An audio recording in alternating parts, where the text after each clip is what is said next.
Financial independence, the 5 levels. Most people, when they hear the word financial independence, they will think that it's a life filled with lots of money, with the freedom to buy a ticket to go to your favorite country, or the capability to buy Gucci and other branded stuff without worrying about the monthly expenses. But that's not true.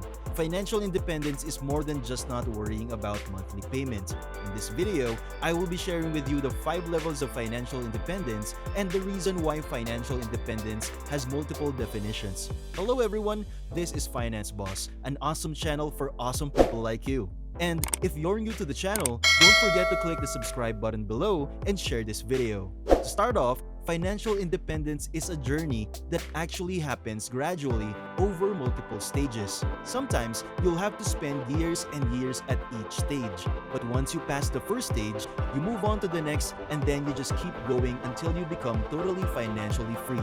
And over time, your definition of financial independence is going to evolve. The first stage of financial independence is survival. In this stage, you make enough money to cover your own bills, but you're living paycheck to paycheck and you're not really saving enough or able to get ahead. You have enough to live on, but you're very dependent on your job because you don't have any cushion. So, if you don't get paid, you don't eat. What's very typical of people in this stage is that they have a very negative net worth, meaning you don't have anything in your asset column. So zero savings and investments, and you may have a lot of liabilities, personal loans, student loans, credit cards, car loans, etc. Your cash flow is tight and it's only enough to pay the minimums on your debt, which means your debt is going down very slowly, if at all. And you're not able to save or invest towards your future when you have no assets and a lot of liability. That means you have a negative net worth. This is very common when you first graduate college, like you get an entry-level job. You probably have a lot of student loans, not a lot of money saved up. So this is a very typical first stage for young people just starting out. The only way to get past this first stage is to find a way to create surplus in your budget. That way, you have something to work with in order to increase your net worth. So, if you're in this stage and you want to advance, you have to find a way to either increase your income and or decrease your expenses. You can increase your income by getting a side hustle, getting a pay raise, or just simply working more hours. And you can decrease your expenses by moving to a cheaper place, eating out less, even moving in with your parents if you really want to go extreme. So things like that, most people are able to get beyond the first stage just by reviewing their budget and being a little more intentional with their spending. Of course, if you've already cut your expenses to the bone and you're still stuck at this stage, then your only option is to look for ways to make more money. Once you're no longer living paycheck to paycheck and you have a surplus of money every month after you pay your living expenses, you have reached the second stage of financial independence, progress. At the progress stage, you're able to save money every month and or pay more than the minimums on your debt. So your assets are going up as a result and your liabilities are going down, meaning your net worth is improving. When your net worth is going up, that is a clear financial indicator that you're moving in the right direction and that you're actually making progress instead of running in place and having nothing to show for all your hard work at the end of every month. Typically in the progress stage, your net worth is slightly negative or close to zero. You've got some assets in your asset column, maybe 1,000 in your savings account, 5,000 in your 401k, stuff like that. And you've still got liabilities like student loans, car loans, things like that. However, they're going down quickly because you're making extra payments towards your debt every month. At this point, if you lost your job or you had to stop working, you would be financially independent for at least a month or even more because you could live off your assets for a while. This is a good place to be. Now, the third stage of financial independence is debt-free. To get to this stage, you've been diligent about creating surplus in your budget and using all of that to make extra payments towards your debt. In this debt-free state, your net worth has finally become positive. You have zero liabilities because it's all paid off, and you may have some assets in your savings and investment accounts. Also, as a side note, I wouldn't count your mortgage as debt because it's offset by the value of your.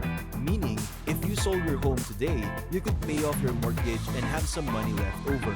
So when I say debt-free, I'm talking about consumer debt, the kind that isn't offset by a corresponding asset that would be enough to pay off all of that debt.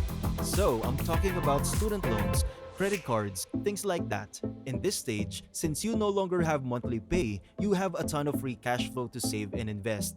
It's a really great place to be because once you're debt-free, your net worth can grow really fast. After this debt-free state comes the fourth stage of financial independence, which is growth. By this stage, you've accumulated a lot of savings and investments, and because you don't have debt and your monthly cash flow is more than enough for your living expenses, you're able to keep adding to your savings and investing on an ongoing basis. If you're in this stage, you have a high positive net worth, meaning lots of assets, maybe 15,000 in savings, 60,000 in your 401k, 20,000 in a Roth IRA, and so on and so forth. And you don't have any liabilities unless it's a home, which means it's directly offset by the value of your home. You also have a full-size emergency fund with anywhere from 3 to 8 months of living expenses set aside. You also have investments in stocks, bonds, real estate, and these investments are constantly growing and throwing off passive income. This passive income, which comes in the form of rental income, dividends, interest income, just go back to buy more and more of those assets so that you just keep getting richer without actually doing any more work. It's amazing how much faster your net worth grows and how much easier it gets once you don't have any debt tying you down. And now for the fifth and final stage of financial independence, freedom. This is when your finances are so solid that you could quit your job today and never worry about money again. In the freedom stage, you have enough savings and investments that you could live off this investment income for the rest of your life if you wanted to. In the freedom stage, your net worth is very high and very positive. You have a large amount of money in your 401k, a lot in your IRA, HSA, and even a lot in your taxable brokerage accounts. Even though most people think you have to wait until you're 65 years old or just really old to get here, that's not true. You can get to this fifth stage of financial independence much sooner than that. That's what the whole FIRE movement is all about. Financial independence might seem like this unattainable dream that could never happen to you, but I'm here to tell you that it's doable. As long as you set financial goals for yourself and you keep your expenses down, increase your income, get out of debt and save and invest as much as possible, you can.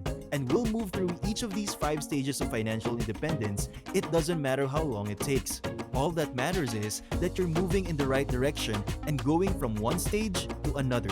What you don't want is to stay stuck in that first stage forever. It doesn't matter where you are now. What matters is that you advance. So whichever stage you're at right now, don't judge yourself for being there. Doesn't matter how old you are, just make a plan for how you're going to advance to a higher level of financial independence and just do it one step at a time. As long as you keep going, you will reach that ultimate dream of financial independence. Always remember that life is not a race. No matter how small your steps are, the important thing is we are moving forward. We are always beginners in something. No one starts as an expert. It's all about hard work and how we manage our money to let it grow like a healthy, living tree. Be sure to subscribe to this channel and comment down below the things that you learned or realized from this video. I really hope you like this video, so please do share it with others. Once again, this is Finance Boss. See you again next time.